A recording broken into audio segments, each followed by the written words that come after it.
This session, we're going to be talking about how to free up a vibrato that's happening at a quicker amplitude or a quicker speed than you want it to. Again, there are all kinds of variations in vibrato depending on what style you are trying to achieve and what effect you are trying to communicate. So sometimes our vibrato can have an amplitude that is a little quicker than we want, and then we might get all kinds of terrific descriptions and feedback from teachery and coachy people that then gets in our head, and then we become that's Moselle. She wants to be in the video. Moselle is a very interesting cat who lives here at my mama's house, and I think I'm gonna keep on talking until Moselle leaves the frame. There she goes. Move on out of the frame, Moselle. Move on out. There you go. Move on out, girl. So that was Moselle. So sometimes if your vibrato is happening at a quicker speed than you want it to, folks say stuff, tell you to slow it down, to release it. What usually happens, we try to grab it, muscle it, affect it to make it behave. Many, many times, I would say the majority of the time, when you're experiencing a vibrato that's quicker than you want it to be, it's usually due to some constrictions at the vocal tract level. So we're talking pharyngeal constriction. Those are your swallowing muscles. The pharyngeal muscles will sometimes constrict too much, which can force the wave to become a little quicker than we want it to be. Sometimes it can be tension in the masseter muscles, your chewing muscles, which can set up tensions in the opposing muscles that can then affect the speed of the vibrato. So the solution for this is always more release. And so the ways that we can work with that are a few. If you're sensing there is tension in the vocal tract, a really good way to address it is to find ways to release those muscles. One way is to find a way to picture and embody a relaxing back feeling.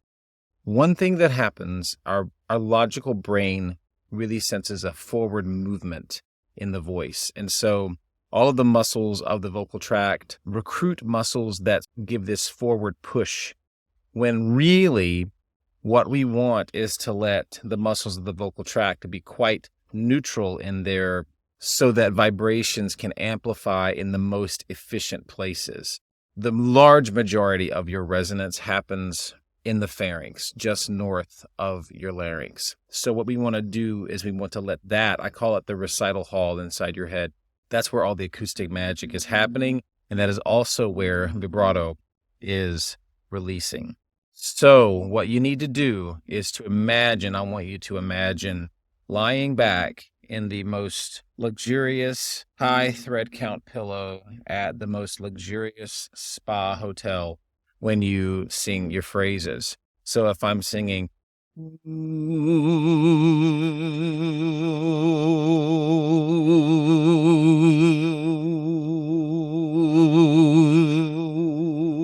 quicker vibrato is happening because I'm actually constricting my vocal tract.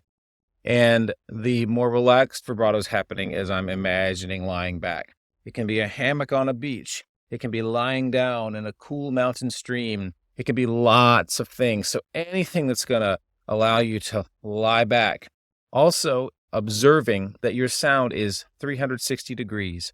It is spherical. So I want you to witness that your voice also moves backwards. That's a really terrific way to witness that the sound waves move in different ways and you're not trying to force something forward. The other part of letting your vibrato release and letting the amplitude of the wave become a little wider and looser, it really can be very emotional. I have been in the room with singers, and when they start to let this really release out, I can empathetically feel a lot of the emotional pockets that we hold on to. I can start to feel them release, and it can be a very emotional thing.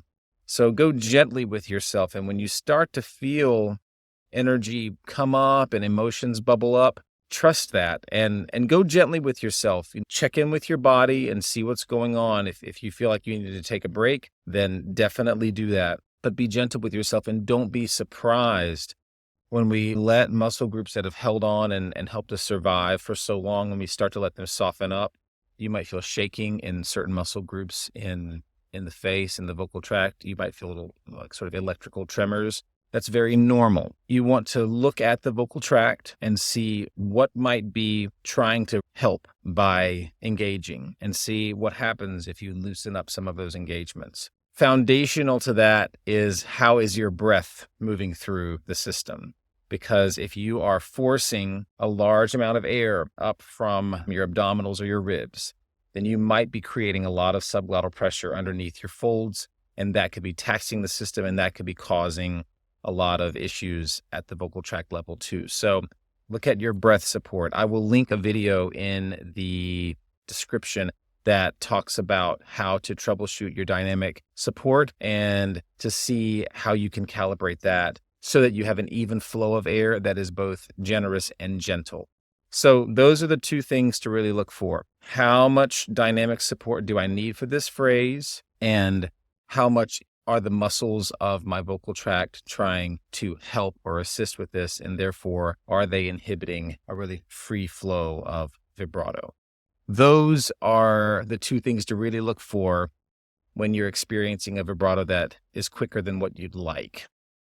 These are the main principles I want you to remember. If you're singing, you're moving. That's number one.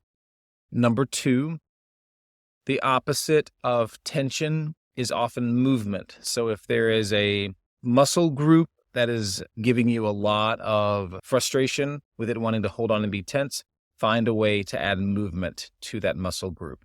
Some are easier than others, but find a way to add movement and freedom. Number three is to remember that vibrato is something that we allow to happen. It's something that we collaborate with and cooperate with. It's not something that we press a button and engage necessarily, or that we shellac on top of our voice.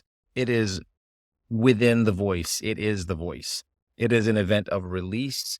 It is an event of really surrender. So that's why we love to hear a beautifully released vibrato. Our mirror neurons, as the listener, can feel that muscular release in the storyteller. And so that's why we love it. And I think those are the points. If you have any questions about this, please feel free to email me, dan@dancalloway.com, and check out more resources and tools on my site, dancalloway.com.